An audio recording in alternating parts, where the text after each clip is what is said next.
ជំរាបសួរទៅដល់ពុកម៉ែបងប្អូនលោកយាយលោកតាអ៊ំពូមីងទាំងអស់គ្នាថ្ងៃនេះគឺខ្ញុំបាន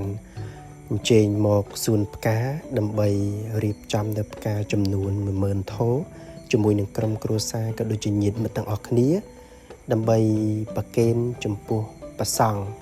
នៅតាមបណ្ដាវត្តដែលមានចំនួន40វត្តជាង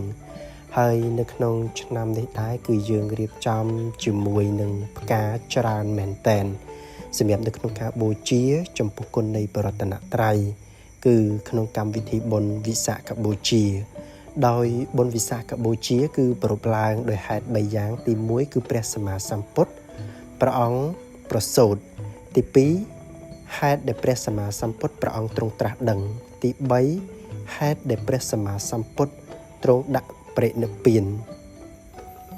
អញ្ចឹងសម្រាប់ផ្កានេះគឺយើងត្រៀមនៅក្នុងការថ្វាយចំពោះគុណនៃព្រះសម្មាសម្ពុទ្ធយើងបូជាចំពោះគុណរបស់ព្រះសម្មាសម្ពុទ្ធហើយស្អាតមែនតែនបងប្អូនគួរជាទីជ្រះថ្លាសម្រាប់ផ្កាស្បៃរឿងចំនួន10000ថោគឺរីកចំថ្ងៃវិសាខបូជានៅថ្ងៃស្អែកនេះអញ្ចឹងសម្រាប់ពុកម៉ែបងប្អូនដែលបានឃើញនៅវីដេអូមួយនេះបងប្អូនចូលរួមរីករាយជ្រះថ្លាអនុមោទនាជាមួយនឹងខ្ញុំបាទ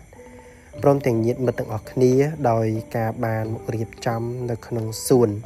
ហើយនេះផ្កា10000ធัวបងប្អូនច្រើនមែនតែនហើយយើងមានការសមាទានសិលក៏ដូចជានមស្ការសង្ខេបបែបខ្លីវេផ្កាដើម្បីប្រគេនចំពោះព្រះអង្គគ្រូក៏ដូចជាព្រះសង្ឃដែលលោកបាននិមន្តមកទទួលផ្កា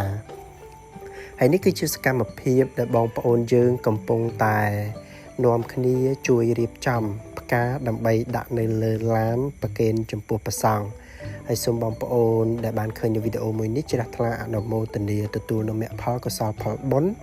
ស្មើជាមួយនឹងខ្ញុំបាទផងនិយាយទៅគឺច្រើនមែនតើបងប្អូនព្រះសង្ឃលោកនិមន្តមកតាមបណ្ដាខេត្តមានតាំងពីសៀមរាបបាត់ដំបងស្វាយរៀងកំពង់ស្ពឺតាកែវកណ្ដាលនិយាយទៅគឺយើងបានប្រគេនច្រើនមែនតើអញ្ចឹងបងប្អូនទាំងអស់គ្នាកុំភ្លេចអញ្ជើញចូលរួមក្នុងកម្មវិធីបុណ្យវិសាខបូជានៅក្នុងថ្ងៃស្អែកដើម្បីចាប់មគ្គផលទាំងអស់គ្នាអនុមោទនា